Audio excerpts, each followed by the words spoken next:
नमस्कार दोस्तों, मैं अंकुर उपाध्याय स्वागत करता हूं आप सभी का आपके अपने YouTube channel share market analysis में।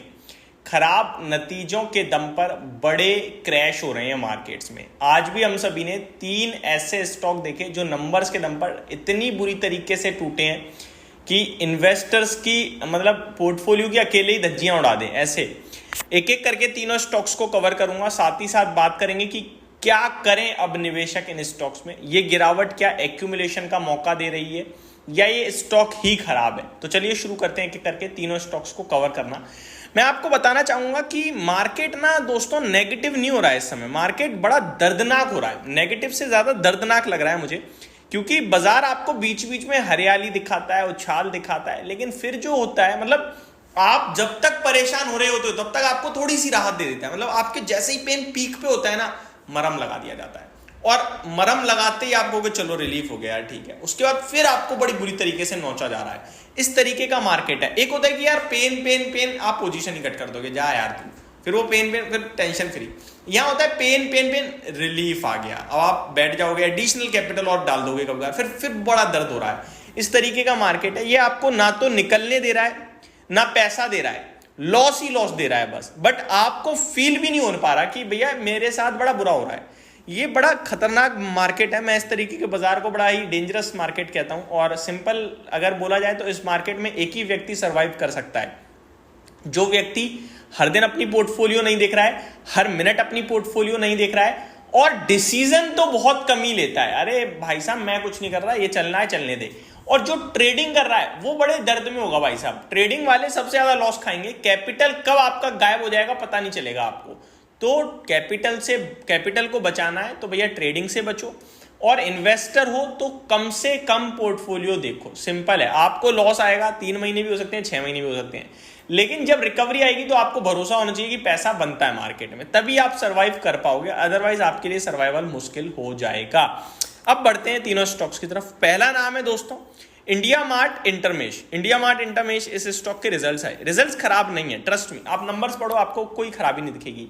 स्टॉक क्यों टूट गया 20%, ये सवाल है। 10% तो गैप डाउन आया, क्यों आया? क्या नंबर्स का रिएक्शन था? नहीं, रिएक्शन था दोस्तों सुबह 8:30 बजे कंपनी की कॉल हुई और उस कॉल से जो अपडेट्स आए हैं उसका रिएक्शन था, रिजल्ट्स का नहीं था। रिजल्ट्स तो ठीक थे, रिजल्ट्स कह रहे थे ठीक है, लेकिन सुबह 8:30 बजे कॉल में कंपनी कहती है कि हमारे मार्जिन 34 से 35% रहेंगे, 37-38% नहीं रहेंगे, जिसमें अभी कंपनी ने 38% से ज्यादा मार्जिन क्लॉक करे हैं। तो ये एक मार्जिन टिकाऊ नहीं है, पहला नेगेटिव पॉइंट। दूसरी बात, कंपनी कह रही है कि अभी प्रॉब्लम है लेकिन आगे ठीक होगा, और अभी हम डबल डिजिट में देख रहे हैं, 10-15% की ग्रोथ नहीं देख रहे हैं। तो ये सारी चीजें मार्केट को पसंद नहीं आई हैं और इसीलिए स्टॉक के प्राइस में आपने एक करेक्शन देखी। यानी आगे को लेकर थोड़ी चिंता जता दी कंपनी ने, कहा जो हो रहा है वो अभी दिख रहा है, आगे नहीं हो पाएगा, और इसीलिए शेयर 16% टूट गया। अब सवाल, गिरावट हुई है, एक्यूमुलेट करने का मौका है, एग्जिट करके निकल जाएं या फिर फ्रेश एंट्री बनाई जाए इस गिरावट में। एक्यूमुलेट और एग्जिट तो वो कर सकता है जिसपे है, जिसपे नहीं है क्या उसके लिए मौका है? चलिए समझते हैं। देखो कंपनी ठीक है, कोई दिक्कत नहीं है, 50 के मल्टीपल्स पे 2500 रुपए का भाव है।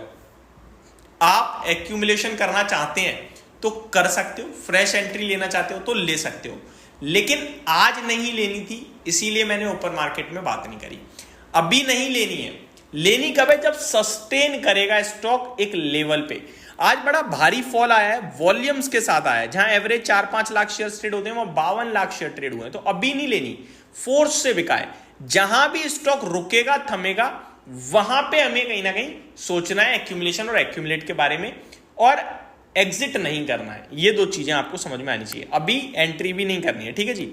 दूसरा है आरबीएल बैंक। इसमें वन साइडेड राय है, इसको अवॉइड करो जितना कर सकते हो। ऐसी बैंकों में निवेश नहीं होता है, ट्रेड होता है केवल, और ट्रेड में स्टॉप लॉस नहीं है तो सब जिंदगी खराब है। तो मेरे हिसाब से ऐसे स्टॉक को एक्यूमुलेशन के बारे में नहीं सोचना चाहिए, ऐड के बारे में नहीं सोचना चाहिए, केवल और केवल अवॉइड करो। एग्जिट वैग्जिट तो आपकी मर्जी है, लेकिन अवॉइड करने को बोलूंगा। आपके पास बहुत अच्छी अच्छी बैंकें हैं जहां निवेश कर सकते हो। आईसीआईसीआई है, एसबीआई है आपके पास, एचडीएफसी है आपके पास। तो मैंने आपको यहाँ पे बता दी प्राइवेट्स। अगर आप सरकारी में SBI देख सकते हो, सरकारी में आपको और भी बहुत सारी बैंकें मिल जाती है। एक्चुअली मैं सरकारी बैंकों को ज़्यादा कवर नहीं करता, इसलिए मैं नाम नहीं ले पाऊंगा। यूनियन बैंक मेरे को अच्छी लगती थी, लेकिन वो 40 रुपये पे अच्छी लगती थी, 75 रुपये के मेरे टारगेट्स थे, 150 रुपये पे खड़ा है। तो ये सारे स्टॉक्स हैं जहाँ पे आप फोकस कर सकते हो। RBL में क्या देख के कर रहे हो आपको ही पता होगा, तो मैं तो इस स्टॉक को अवॉइड के लिए बोलता हूँ हमेशा। अगला और लास्ट स्टॉक जिसमें आज बड़ी पिटाई पड़ी है वो है टाटा कंज्यूमर प्रोडक्ट्स। भैया इस शेयर को, ऐसी दिग्गज कंपनियों को केवल और केवल गिरावट में खरीदा जाता है। आज की गिरावट इतनी सीवियर गिरावट थी क्या? नहीं, 7% नीचे कोई बड़ी गिरावट नहीं है। 1250 से अगर काउंट करोगे तो 20% नीचे है। खरीदने का भाव हो गया लेकिन 80 के मल्टीपल्स पे, इसलिए मैं वेट करना चाहूंगा। इसके भाव की बात नहीं करूंगा, 70 के PE के नीचे निकलेगा तो एड ऑन डिप करने लगेंगे, खरीदने लगेंगे। लंबी अवधि का व्यू बनाना, पैसा बना के देगा। हर घर में टाटा के प्रोडक्ट यूज हो रहे हैं और टाटा कंज्यूमर के भी हो रहे हैं कहीं ना कहीं। ठीक है, तो ये मेरी तरफ से आपके लिए सिंपल सटीक राय थी इन तीनों स्टॉक्स पे। होप आपको सारी चीजें समझ में आई होंगी। Thank you so much for watching this video. Have a great day guys.